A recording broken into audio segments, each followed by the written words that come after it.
So, I know a lot of people have asked us about the 16 cent story. And, remember, this story goes back almost 3 decades. It was in Correct. our first couple of months of marriage, when we're not as definitely as successful as we're now. We weren't focused on thriving. We were just trying to survive, Correct. with every penny count at that point in time. And so, Todd, do you want to tell them about the 16 cent story? Yeah, How and you so yelled in at me? I know I did not yell at you. I don't yell. So, it's one of those things. Even way back then, when we did not have a whole bunch, like Cedric said, over 30, 30 years ago, we still had a budget. Even then, even when we didn't have a lot to manage, we still managed it. And so I had a budget.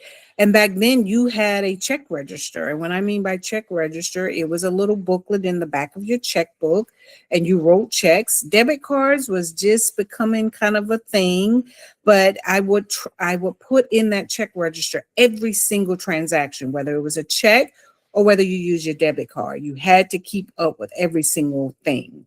Mhm. And at the end of the month, you would do what we call a reconciliation. You would take your bank statement and you would check it against your check register and you check every single thing off.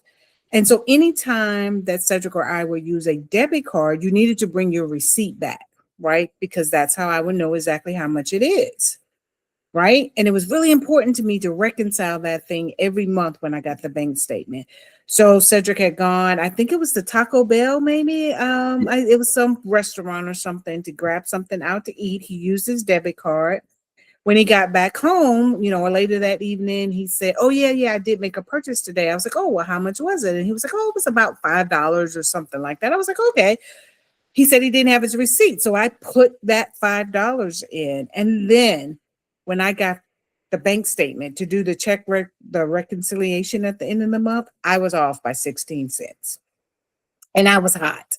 I didn't yell, but I was highly upset because he didn't tell me that it was $5.16. And so it just threw my whole reconciliation off. I was really worked up. I was yelling at him, as he recalls it. Maybe, maybe not. To be is only his story versus my story. But I was really upset. But what it did teach us, if just 16 cents at that time was so, so important, then it showed him that going forward in the future, I would not want to only be able to take care of, and we wouldn't only be stewards of just the small amount, but that we would be good stewards as that amount grew and became larger. So it was a learning lesson. It may not have felt good in the moment, but it taught me something for sure, that I really care about 16 cents, and having things in order is always important. And you got to stick to your budget. Got to stick to your budget. Can't even be 16 cents off. I've chilled out a little bit more now, but back then it was really important. So people see the successful version of us and didn't realize that in the beginning, every cent count. And, I realized that, you can take that a lot of ways. Why is she yelling at me? Why is she upset over 16 cents? But it was the principle. Because when you're faithful over few, he makes you rule over many.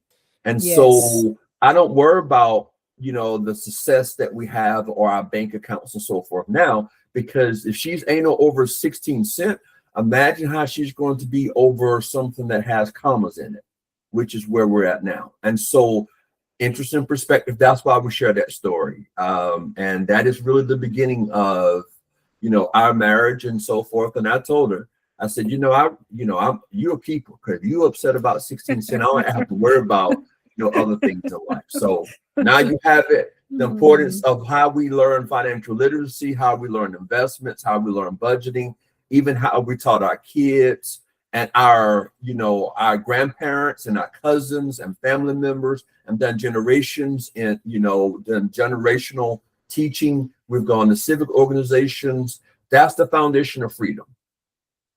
Really how we went from welfare, in my case, government assistance, to wealth. It really started over a conversation, a very deep conversation over 16 cents. She was hot for a while. And, I made sure I didn't make that mistake again. That's true. That's true. Awesome. I guess, guys, and there you have it. The 16 cents is cleared up now. And I also think it's such a great thing to note and a powerful idea to note that every cent counts. And that we shouldn't think about things in the bigger picture. I like that. Also working with Thais, guys, back of the ranch, Thais is a very detail orientated person. She doesn't miss anything, and that is very important. It's the details that make up the bigger picture. So thanks, guys, for sharing that with us. Hit the like, subscribe, comment your story. Tell us what you think about the 16 cent story. Tell us if you think it's worth making into a book, perhaps developing a story from it. Do you want us to turn it into a part of a course material? Do you want to see Thais in front of I think I want to see more of Thais in front of the camera also. I like this the marriage facet. It's really cool. It also brings to life who and what shapes the identity of Investing Yourself Academy. So that's it from us. Check you next week. Salute you. Take care. Bye-bye.